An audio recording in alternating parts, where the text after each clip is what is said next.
বিস্ফোরণের শব্দে কেঁপে ওঠে চারপাশ, ধুলায় ঢেকে যায় দিনের আলো, ভেঙে পড়ে স্কুলের দেয়াল, উড়ে যায় বইয়ের পাতা।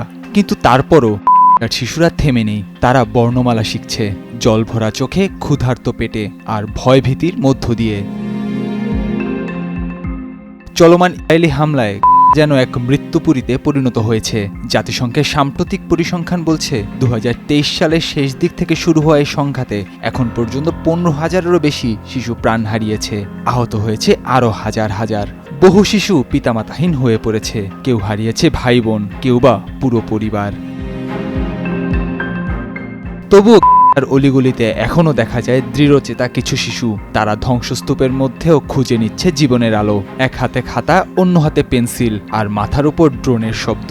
এই পরিবেশেই তারা করছে পড়ালেখা। 11 বছর ইয়াসমিন তার ছোট ভাইকে একটি বিমান হামলায় হারিয়েছে। এখন একটি আশ্রয় কেন্দ্রে সে থাকে তার মায়ের সাথে। সে জানায়, আমার স্কুল ছিল বেরিজ ক্যাম্পে, সেটা এখন মাটির সঙ্গে মিশে গেছে, কিন্তু আমি জানি একদিন আমি শিক্ষক হব। শুধু ইয়াসমিন নয়, তার মতো হাজারো শিশু রয়েছে যারা নিজেদের স্বপ্ন আঁকছে ধ্বংসের প্রেক্ষাপটে। কারো কারো স্কুল এখন রূপ নিয়েছে জরুরি চিকিৎসা কেন্দ্রে, কোথাও আবার শরণার্থী আশ্রয়স্থল। একসময় যেখানে পাঠ চলত, এখন সেখানে কান্না, দীর্ঘশ্বাস আর আর্তনাদ। শিক্ষক নেই, বই নেই, তবু চলছে পাঠদানের কার্যক্রম। বিভিন্ন আন্তর্জাতিক সংস্থা এবং স্বেচ্ছাসেবী সংগঠনের সহায়তায় কিছু অস্থায়ী পাঠদান শুরু হয়েছে। ইন্টারনেট সংযোগ না থাকলেও কিছু শিক্ষক মোবাইল ফোনে ছোট ছোট ভিডিও পাঠাচ্ছেন। কেউ কেউ নিজ উদ্যোগে শিশুদের শেখাচ্ছেন খোলা মাঠে।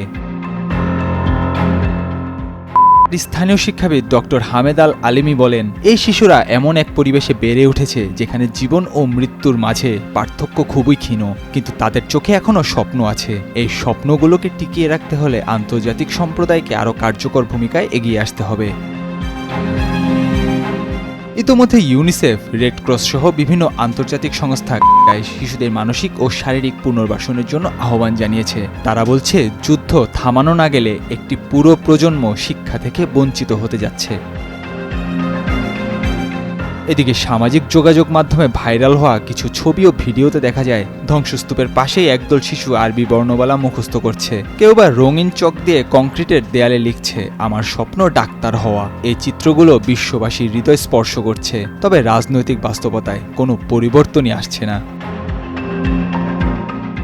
এখন একটি প্রশ্ন বড় হয়ে দাঁড়িয়েছে, কতদিন আর শিশুরা বন্দুকের ছায়ায়, ক্ষুধার্ত পেটে, বোমার শব্দে পড়তে থাকবে? নাহিয়ান আরিফিন, নয়া দিগন্ত।